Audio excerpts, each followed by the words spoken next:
Welcome to the world of ambient.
Thanks for tuning in to Sleep.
check.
All right, friends, it's another edition of the Bill Houston podcast.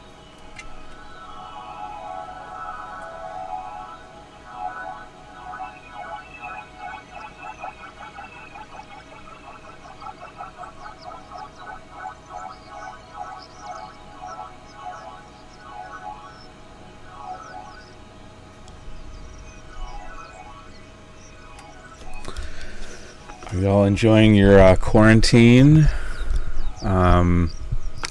I gotta.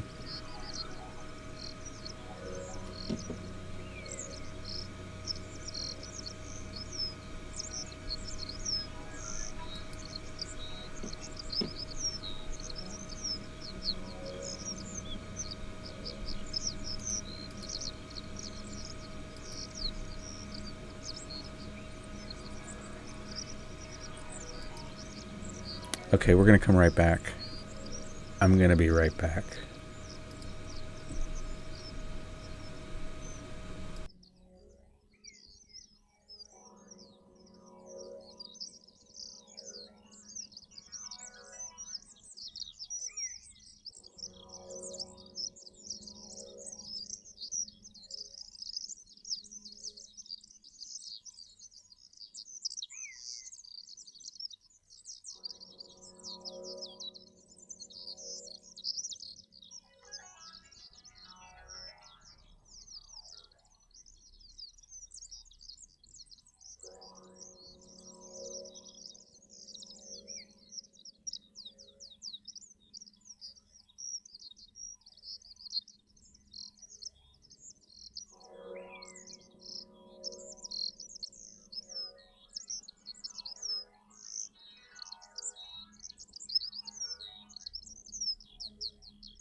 Okay, friends, so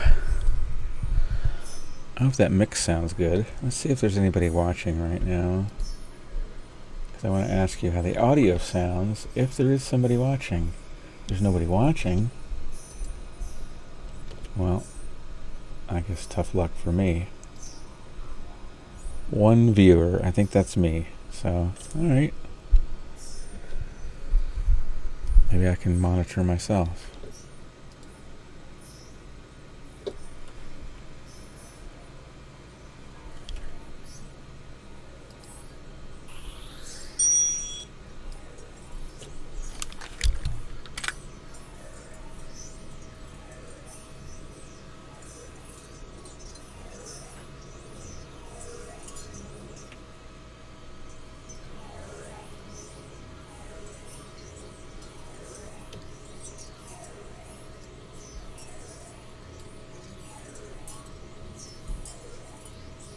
One viewer. I think that's me. So, alright. Maybe I can monitor myself.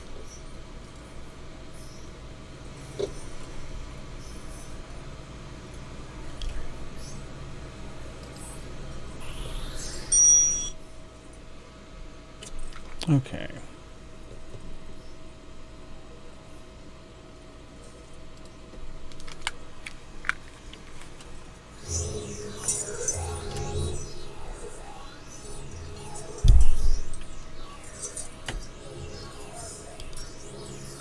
Okay. I guess that's the way we gotta do it.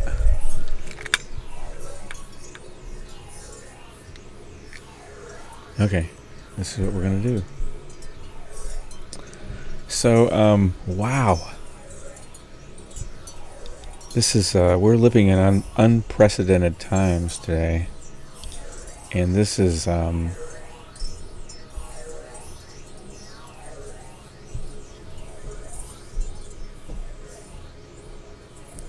it's an excellent time to engage in spiritual practice.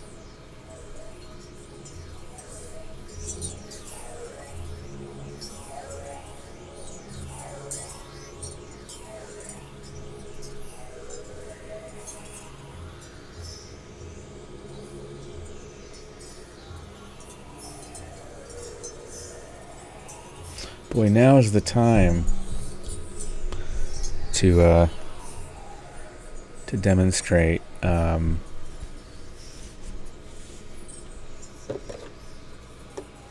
adeptness in being a yogi, huh? It's in trying times that you put your spiritual practice into. I mean, you should put it in. They call it spiritual practice because it's something you're supposed to be doing all the time. So when something big like this happens, you're just kind of ready for it. So, I don't know. Am I ready for it? I don't know. It's pretty hard right now. It's pretty difficult. I mean, my life has been hard for the past couple of years. It's been difficult because I've been kind of living as a poor person. And it's not easy. And I have intentionally chosen this. In other words, I've chosen to do public service work and not take a day job. And I've worked day jobs for like a lot of years. A lot of years I've worked day jobs. And I've logged a lot of hours. And I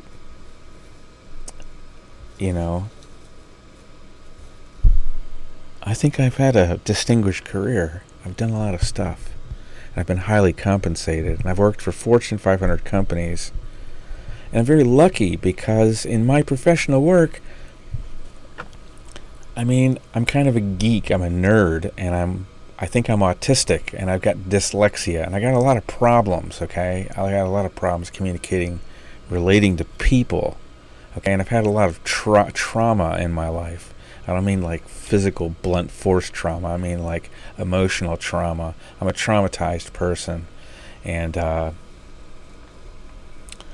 so I do my best, We all have our issues. We all got our problems. I'm just doing my best. And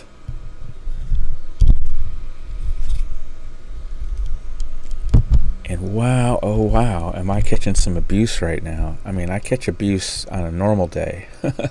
Because what I do,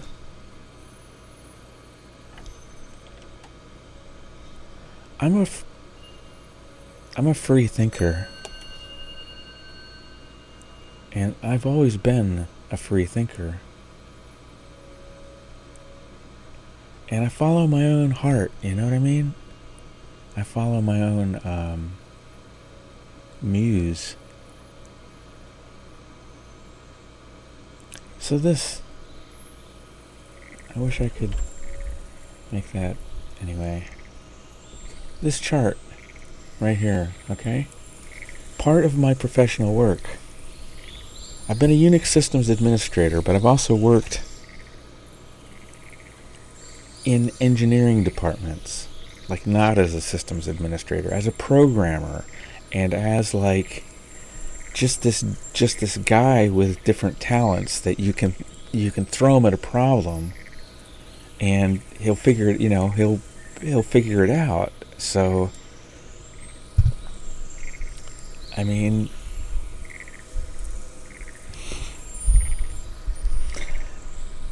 like, write some glue code to take the output of this file and make it and translate it into a format that this other program over here can understand. I've done that. I've written reports. Things go on in these production environments, and lots of data is collected.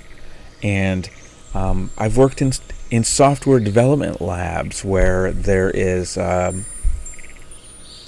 in QA, software goes through this QA procedure to figure out that if it's that they use regression tests to find out if the thing actually does what it's supposed to do, okay? And that whatever change just happened didn't break something. This is called regression testing. And this regression testing produces lots of data. So, I mean, one of the things that I've done is I look at these very large, unstructured data sets and use my programming skills to be able to extract useful data from this unformatted raw data and make graphs. And I know how it's just hard to explain, but I know how to play with data. I understand how data changes.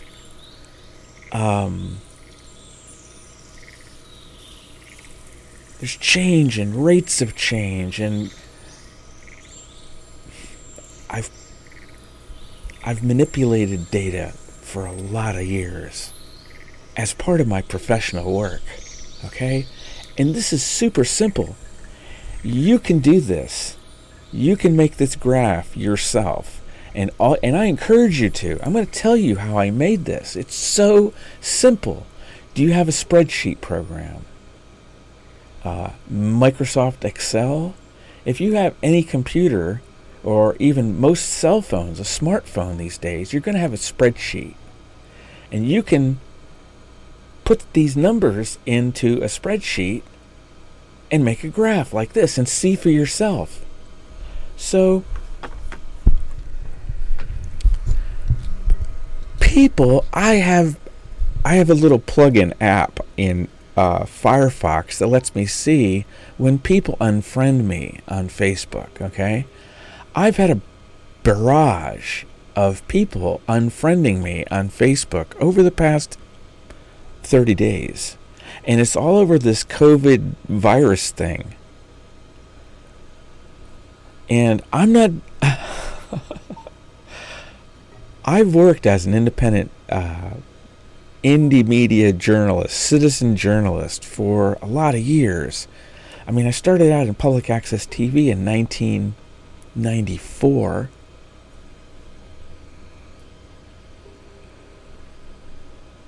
Almost 30 years. 94, 2004, 2014, plus 6, 26 years. That's when I started in public access TV. Now, I wouldn't say all of what I did in public access TV was journalism. Journalism probably began when I made my Roby documentation, Shirley Allen. And that was maybe 96, 1996 maybe, living in Chicagoland. Probably I lived in Wheeling for a while, and I lived in Libertyville. And I'm trying to remember. I'm not sure whether I lived in Wheeling or Libertyville at the time, but 1996, that's definitely when I began what I would call indie media citizen journalism. I mean, the work before that was just crewing on other people's shows.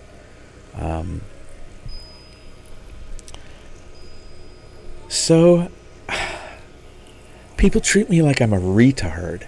But you know, I've had a lot of experience. I've done a lot of things in this life. And I've seen a lot of stuff. I've seen a lot of shit, you know? And I'm happy to enumerate that if necessary. But, so you don't go through life without gaining a certain amount of wisdom. And I feel like people treat me like I'm an idiot. I have no wisdom. They call me ignorant. They said, you're ignorant. Woman was calling me ignorant. She said she doesn't think I'm stupid. She doesn't think I'm wrong because I'm stupid. She thinks I'm wrong because I'm ignorant. So she's cutting me a break. This is the kind of stuff that I'm putting up with. Okay? This is the kind of stuff.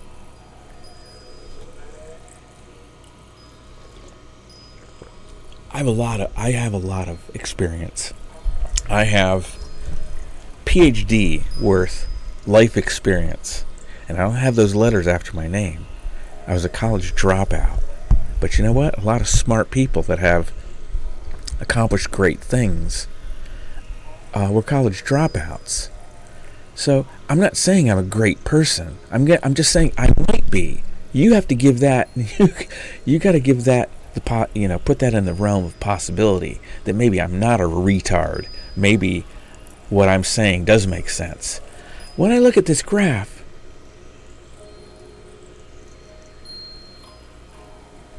this is where we rebooted the planet, okay? Now, I gotta swing this way so I can point. I can't get over there. I can't get all the way over there. Let me see. Hold on.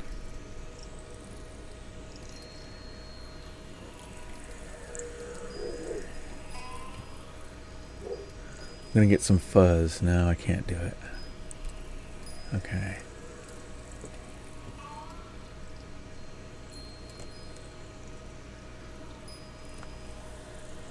Okay. This is where we rebooted the planet. March 15th, 2020. This is where we rebooted the planet.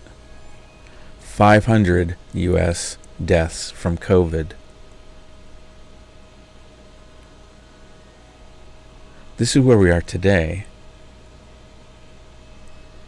And this is the number of people that die in the United States in an average year. No, I'm sorry. This is the number of people that died last year in the United States from the flu.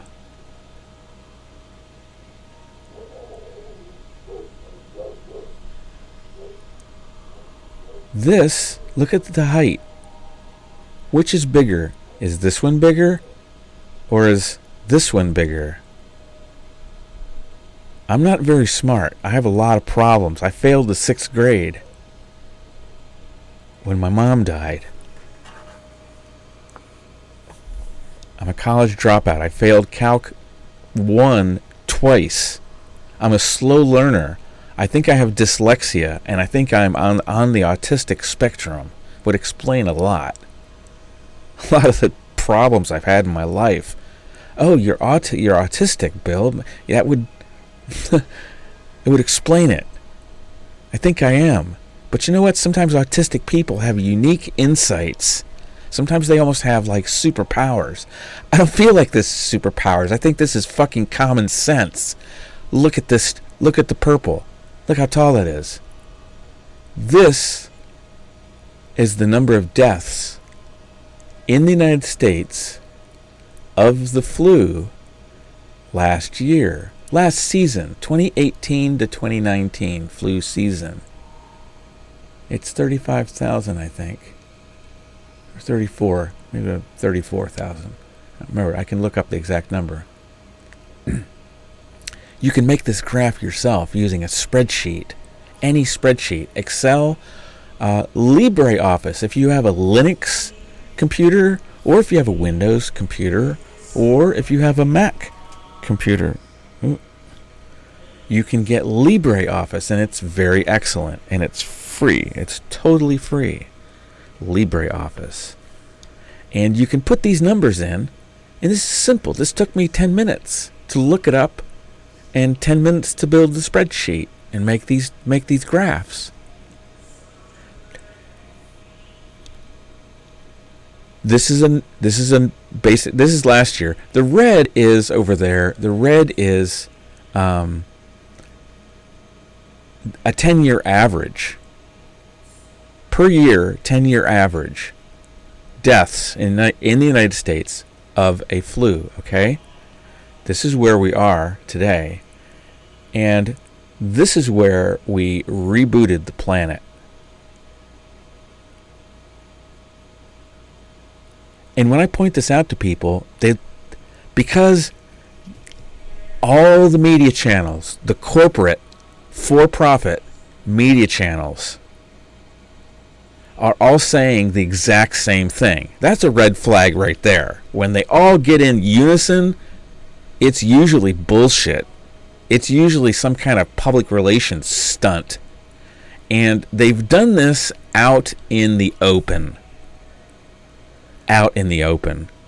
They've told you what they're going to do. They've told you as they're doing it. They consider this a, quote, live exercise. That's Mike Pompeo. And go look up Event 201 and watch the videos. It's all out there. They're gaming this thing. And the lines between what's real, what's a simulation,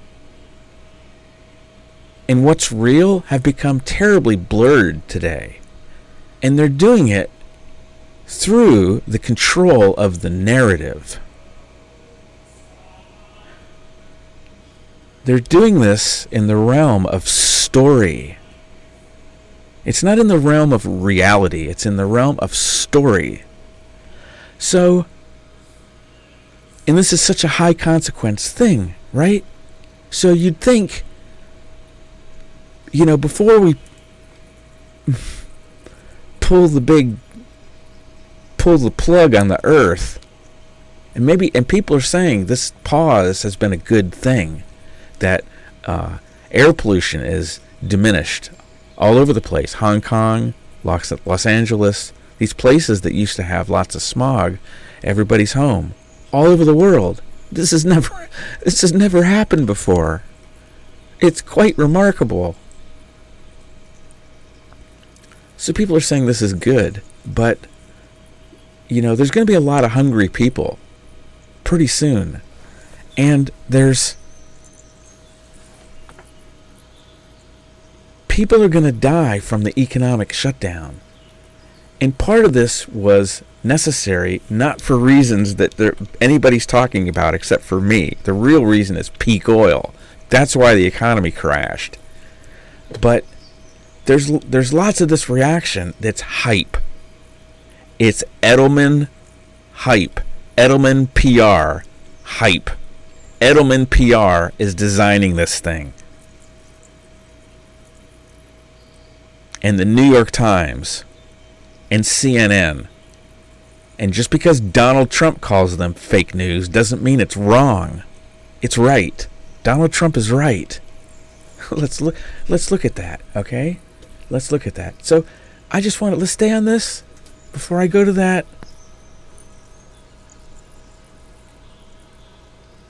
I'm going to show you. I got to get a drink.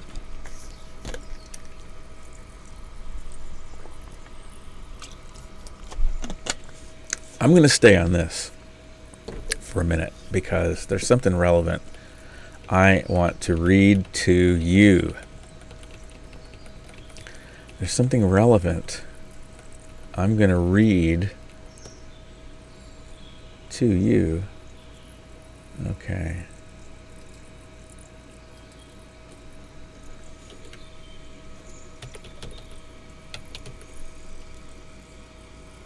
And we can take phone calls, by the way. I'm set up for phone calls.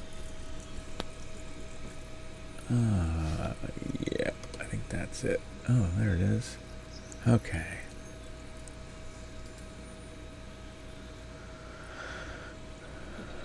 All right, we're gonna keep going.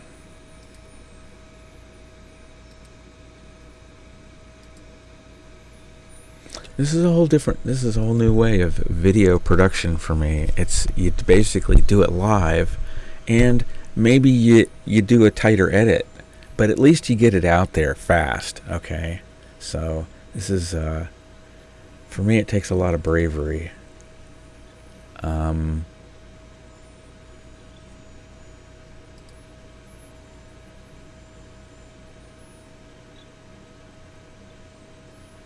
So I'm just going to read you some of the comments that I'm getting.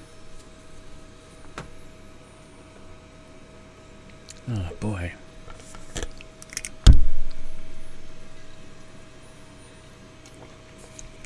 And I'm going to try fasting. I began fasting Friday, April 3rd. Friday, April 3rd at about... I think I might have had some food early. I think 7 a.m. or 8 a.m. might have been the last time I had food.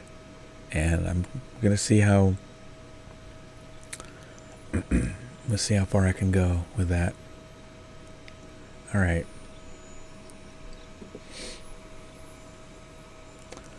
So,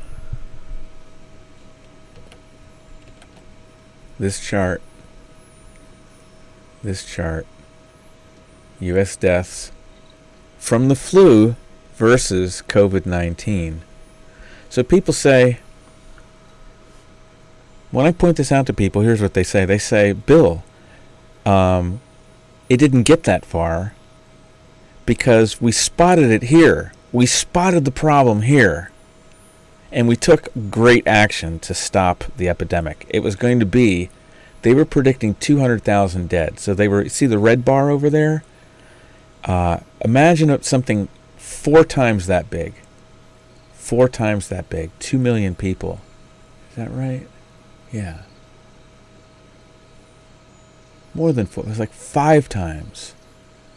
They were predicting 5 times the red bar, and they said they could predict it when it looked like this. It's not possible, friends. It's not possible. This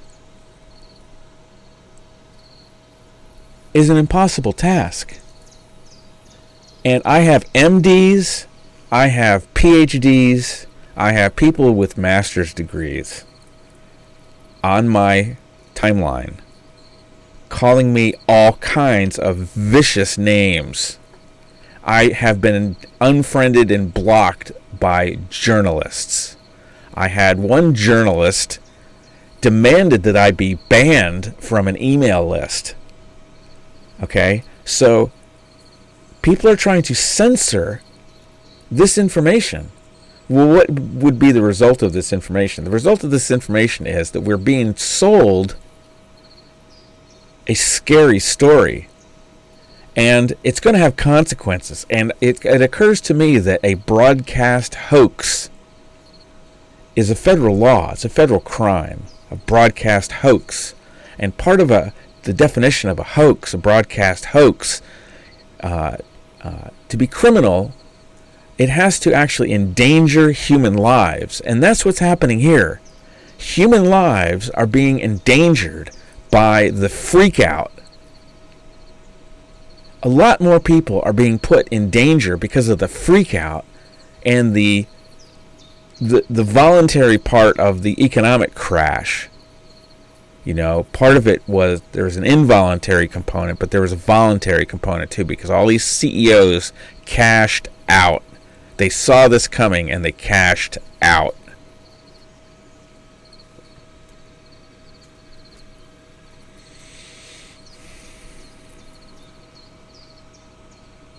So, and people tell me I have blood on my hands for trying to point out this. This data, by the way, I didn't make this up. I didn't go and then put it onto a spreadsheet and make this graph. This isn't poop. This data is from, the flu data is from, I'll tell you where it is.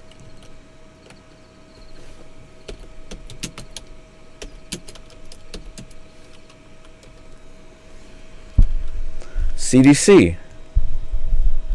CDC says that between 12,000 and 61,000 deaths annually since 2010. Somebody looked up all those years and ran the average and came back and told me it was 45,000 average per year. So that's what I graphed. That's what the red is. The red bar is 45,000. That's average. In the United States, over a 10-year period, 45,000 people die from influenza, one of many strains. And they rebooted the planet when the United States had 500 deaths. And they were predicting the deaths to be 5 times as big as that red bar over there. 5 times. So they spotted, do you know how many unique viruses are producing the flu-like symptoms every single year? Lots. There's lots of them. So, and they're all popping up, maybe, few people die, get sick, and some of those die over here and with that strain. And then sometimes, a few people will get sick, and some will die from this other strain. So there's all these different strains. So they spotted one particular strain over here, and there wasn't a test for it until recently, by the way. They have a certain test for coronavirus, which is very non-specific. Hang on.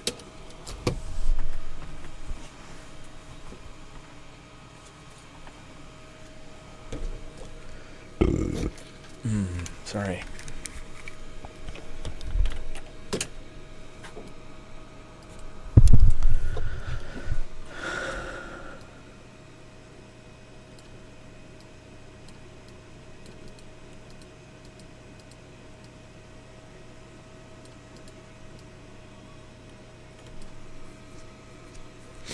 If you want to call in, that's the number. So,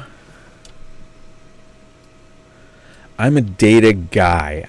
I have analyzed lots of big data sets in my professional work. And I'm going to tell you, there is no, pardon my German, there is no fucking way that you can look at this and detect one particular strain and predict what you say is an exponential growth rate accurately to be the size of something 5 times as big as that red bar over there. There's no way. Because it's because of how math works. If you're talking about an exponential growth curve and you get like the angle of the curve, the rate of change, the first derivative, if you get that number just fractionally different from the start, you can get a widely different answer when you end up. Tiny little perturbations can have gross effects, like, what's the common expression? The wings of a butterfly can cause a hurricane. Tiny perturbations can cause very large scale consequences if all of the conditions are lined up right or not. The point is, there's great uncertainty, massive, orders of magnitude amounts of uncertainty. If you are claiming that you can look at this one particular strain of flu, and that's what this is. Don't be fooled by the people that say, this is not a flu, this is not the flu, and they get very angry with you. This is not the flu. This is not the fucking flu, some people tell me. Not the flu. Oh yeah, really? Why do you say that?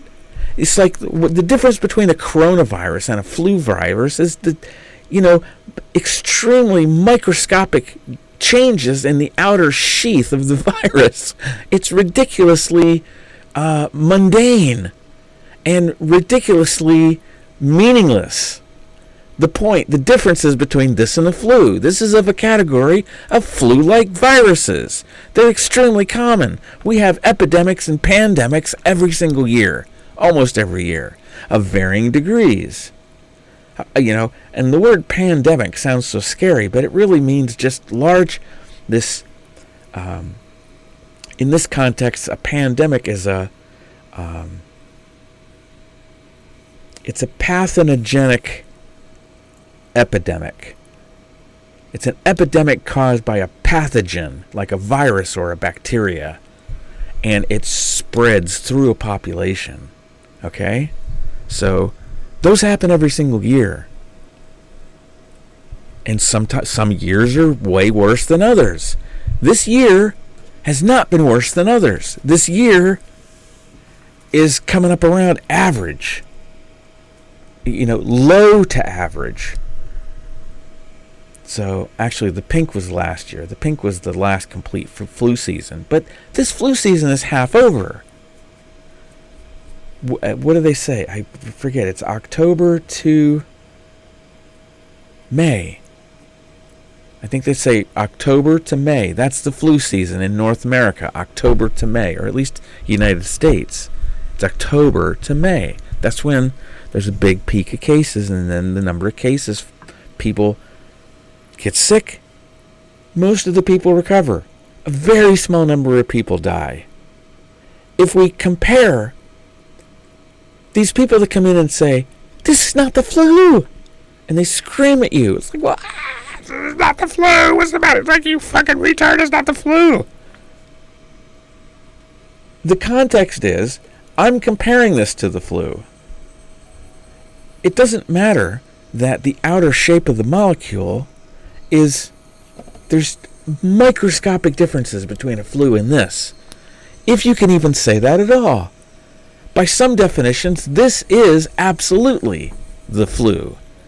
The flu is a syndrome. A syndrome is a cluster. A syndrome is the definition of a disease by a cluster of symptoms. That's what a syndrome is, okay? So then what Western medicine tries to do is it tries to say that there is this pathogen that causes the syndrome. That's basically the disease model of Western medicine. The pathogen might be a bacteria, a virus, a parasite, might be fungus. It might be a toxic chemical. Let's look at the pandemic of toxic drinking water in America. Let's look at that as a pandemic.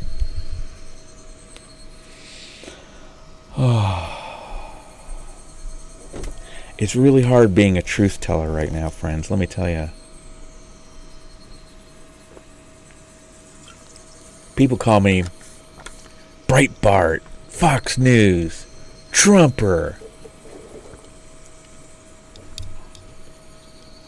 I can't understand that. Breitbart? I don't read Breitbart. What are you talking about, Breitbart? I maybe have seen it, but I don't go look at it all the time. I don't really listen to Donald Trump. I mean, I catch him on the news. I'm not taking marching orders from Donald Trump. I'm not, getting most of my information from Donald Trump. I'm aware of Donald Trump. He's the president. But, I'm seeking the truth.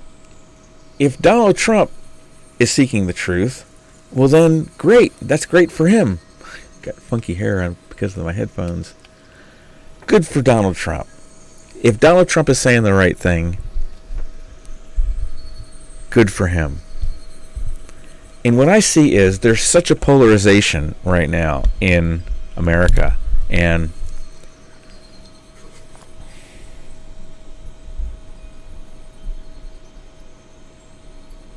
the polarization is around party.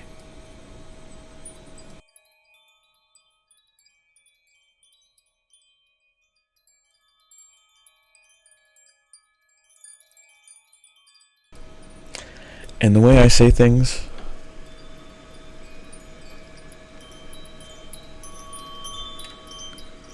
the Democratic Party is the biggest problem on the planet right now. It almost is. Because the dysfunction of the Democratic Party is causing lots of this. Lots of this. And we have scumbag... Boy, I want to be careful of, name calling. I really want to be careful about name calling. Because I want to call Andrew... my instinct is, my hunch, my gut tells me Andrew Cuomo is a scumbag motherfucker. That's what I want to say. That's my impulse. Because he is taking advantage of the fact that this is a curfew. We're under curfew or martial law or whatever you want to call this. Quarantine. None of us can leave our homes. Really. Because everything's shut down. And you run the risk of getting stopped by cops if you're driving around. This is the truth. This is reality today. So,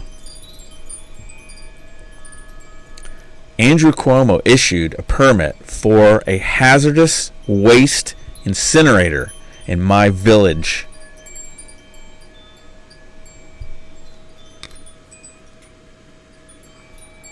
During this.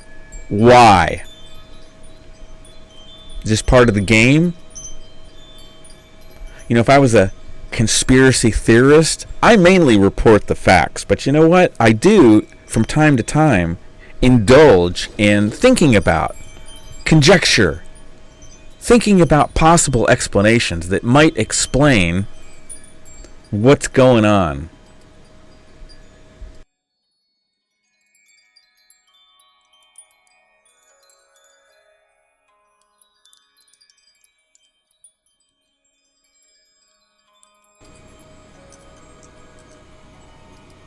I have to relax. I'm very upset.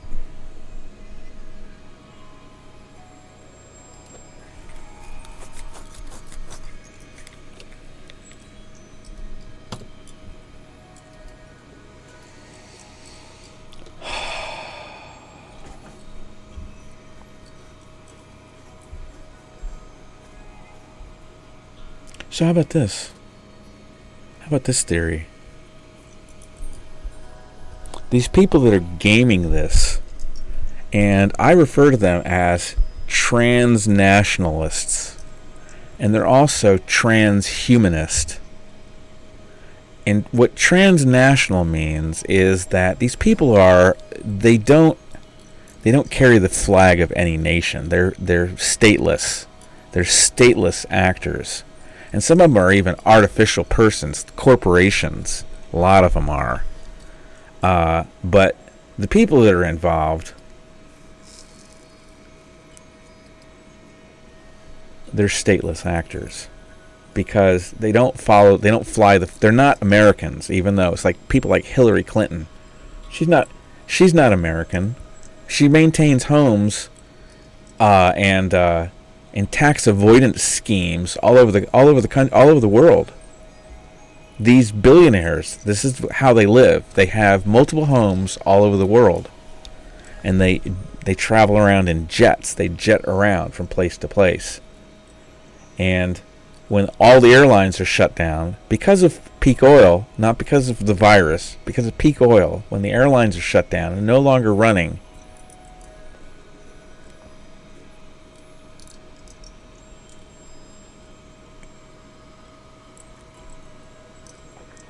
only the billionaires will be flying in jets. Jets will become very uncommon. This is what peak oil predicts.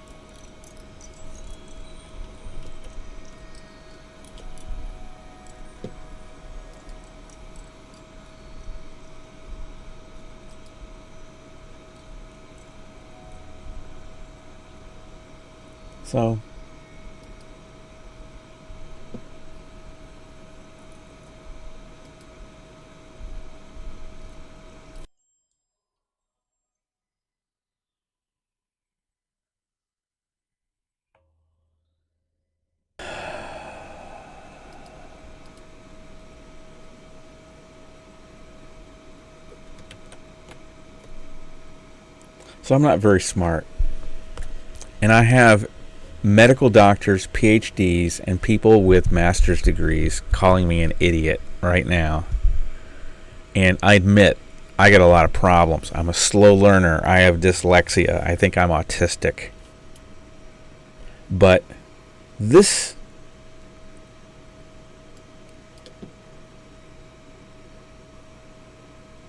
chart here makes me angry, and it makes me just baffled at my fellow human being. This is like the naked emperor. The emperor is walking around with his stuff hanging out, naked, no clothes, and everybody, his handlers go through the crowd before he appears, and they're like, just tell him he's wearing, just tell him he's beautiful. His robes are beautiful. He's a little loopy, so just tell him he looks nice. Just compliment him for his compliment his robes. So that's what he does. The naked emperor starts walking through town.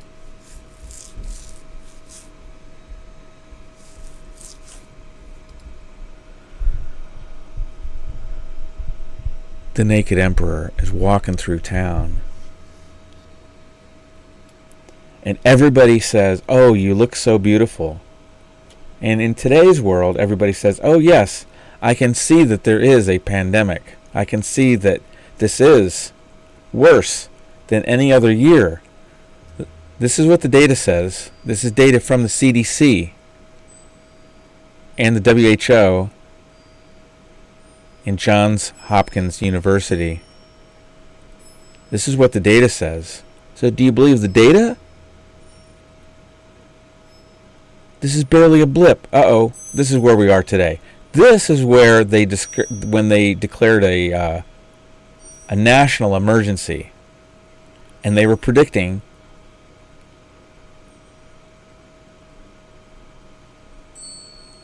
five times the size of that red bar over there. 2 million deaths. That's way off. 2 million deaths is way up here somewhere. It's off. I can't even point to it. 2 million is way up here. So they started with this, and they said, "Oh my God, it's exponential growth. It's going to get to 2 million out here." And really smart people are repeating this. And they're repeating these wacky curves. Can I even show you this?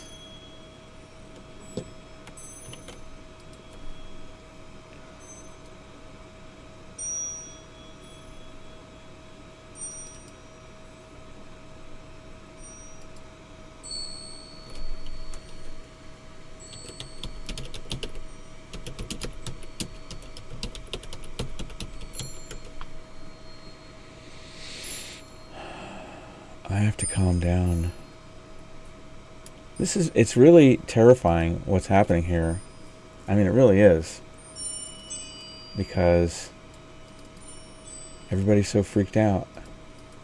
And when I say, "Friends, look, this might be all a fake," they act like I'm telling them the end of the movie. They get so angry with me. You would think people would be grateful. It's like, wait a minute, wouldn't they be curious? wait a minute, you're saying this might be made up? This might be a hoax? This might not be real? Well, then what would happen? People would start violating the quarantine and just start going, opening their shops back up and getting back to their normal lives, which is how we should be responding to this thing. But no, everybody's been conditioned and brainwashed to attack the people that are saying, hey, maybe this isn't real. I don't know what this is. I'm just showing you some facts, friends. I'm not promoting a particular theory. I'm not promoting. So let's show you this one first.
Oh, man.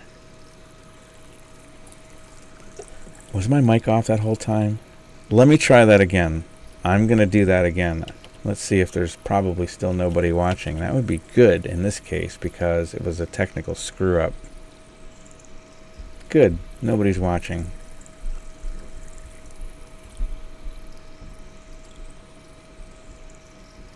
So, people are banging around next door. Alright. So here's what they did.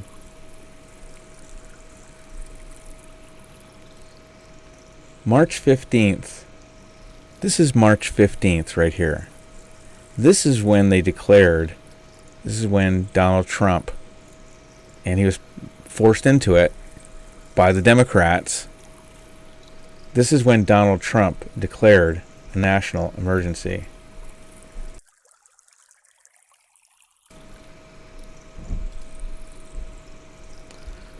So,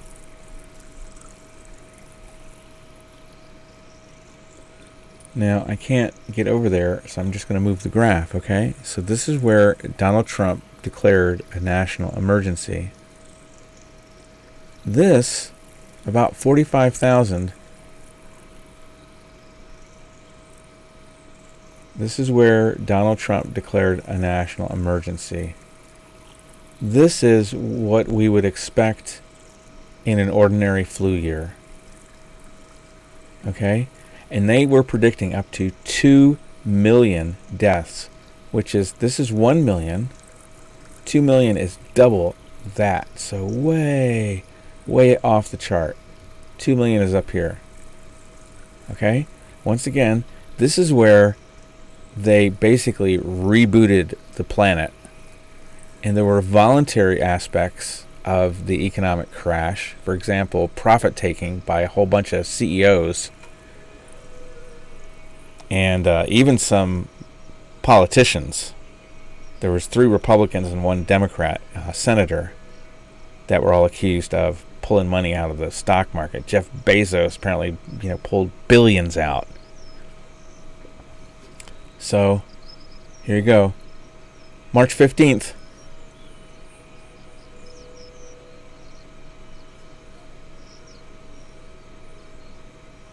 That's where they rebooted the planet.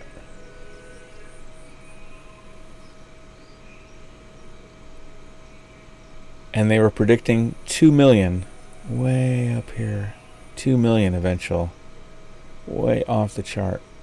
Off the chart this side. 2 million. What I'm telling you is, friends, I am a data scientist. I don't care what kind of names you call me. I'm telling you, I have done a lot of data work, data analysis,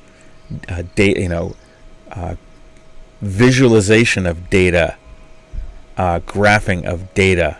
I work with data lots in my professional career. And what I will tell you is, and I have some knowledge of mathematics and physics, and I have had some college. And what I will tell you is, nobody on this planet can look at a change that's happening way down here and claim exponential growth and be able to reliably predict it going way up to 2 million. And by the way, they are predicting this is like an exponential growth curve. They're not even, it doesn't even show signs of slowing down or curving. It's like the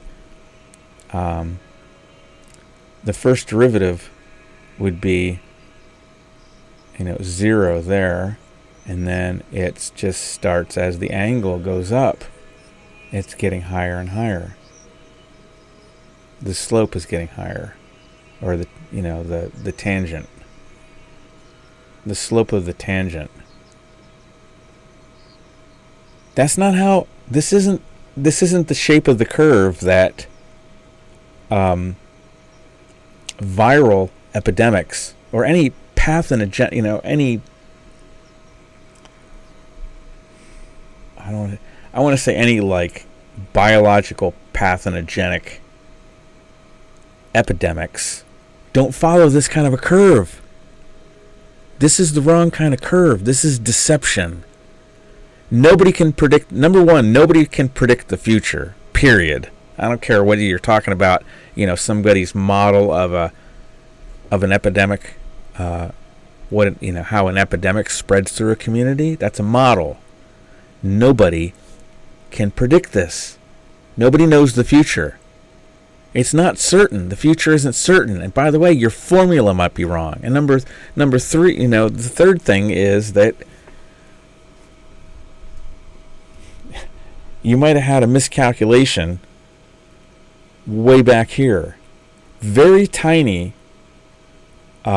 changes in terms of, velocity or even measurement of where you're at exactly. Down here, very tiny perturbations, very tiny changes in how accurately you recorded this, this number back here, and also if your model's any good or not. And it's just not possible. Very, very, very tiny changes here can really make great changes up here. You might hit 2 million, or you might not hit anything. It might not blow up like that at all. It is absolutely impossible to take one particular viral strain and, number one, first of all, identify it correctly. They can't do that. They can't even identify it. But then be able to build a model of how it's spreading and be able to predict it across just these massive distances in terms of orders of magnitude. From going from 50 to 2 million. What's a million? E to the ninth. So from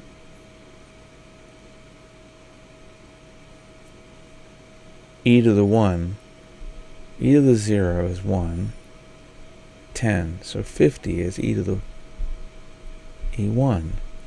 So from E1 to E9. So 8 orders of magnitude.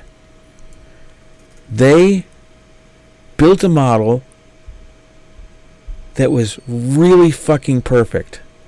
And it took everything into consideration. And they were able to accurately see the virus and accurately count the people that had it way down here and predict it way up to 2 million. It is not possible. It's not possible. It's not possible. It's not a possible task. It's fortune telling. This is evidence. I'm not a conspiracy theorist, so I don't have any idea who's behind this or what the motivation is. I think we have a pretty good idea who's behind it. And just start, following the connections. Start at event 201 and start following the connections from there. And it doesn't take a genius.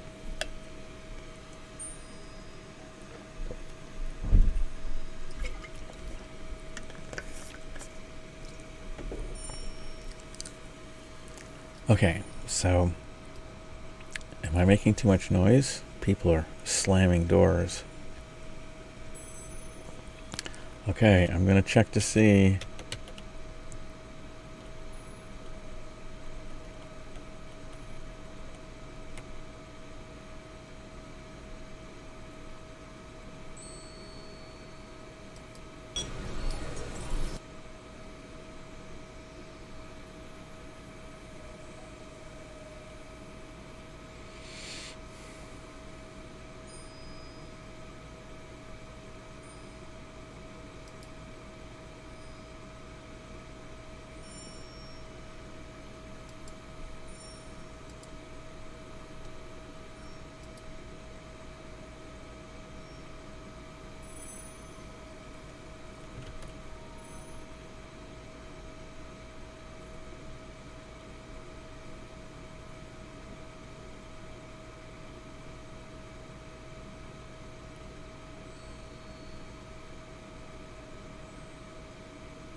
Okay.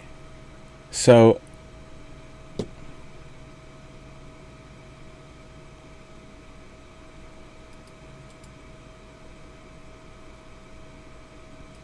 let me change this.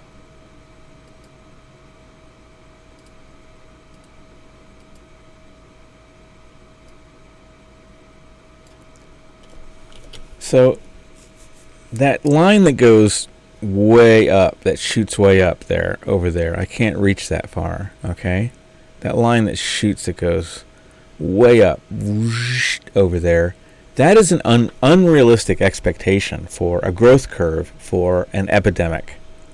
Because no epidemic has, that we know of, I mean, maybe there's been some through antiquity that completely wiped out a population. Maybe like bubonic plague might have been something like that. But they all basically have a growth phase, and then they round off, and then they head back down again. They follow a parabolic growth curve. Approximately, there can be some changes. There can be some. Somebody said, what did they call it? They called it a sigma function, but that's not really right. Sigma functions start low and then go up and get high, and they stay. It's like a S-shaped curve. It's not a sigma function. It's approximately parabolic. This is what we can expect, but that's not what people are saying. Okay, let me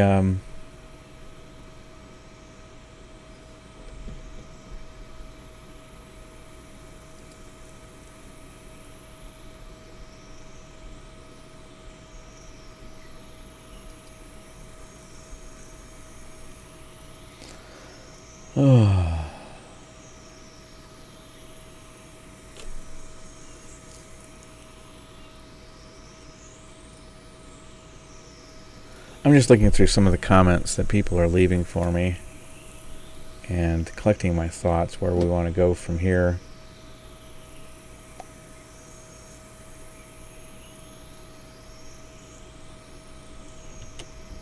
We have the capability of doing phone calls if you are watching this as it is going out live.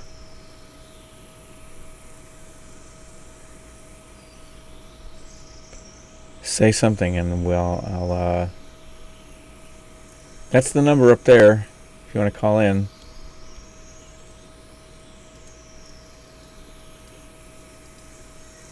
Oh, it's off. That's the number. Oop, there it is. I moved it. So this is the number to call into if you want to call in. There we go. It's the Bill Houston Podcast, 712-770-4726, and then you dial the access code 954-763. 712-770-4726, access code 954-763. It's the Bill Houston Podcast. Since there's nobody watching this stream, I'm going to stop it. I've been going for a while. I'm going to take a break, and then I'm going to come back with a different stream. And hopefully people will see a bing. They'll get a notification. Maybe some people will join me. Okay. I'll be back in a few. So be sure to subscribe to the Bill Houston Podcast on YouTube. And that way, when I go live again, you'll get a notification. By email, if you choose all notifications and set it up that way. You'll get an email that has the clickable link. And if you have a smartphone, like something like this, you get a notification on there. So I'm going to terminate this stream. I'm going to come right back. Once again, subscribe to the Bill Houston Podcast, and you will catch an alert when we go live again. Okay. Be back in a minute.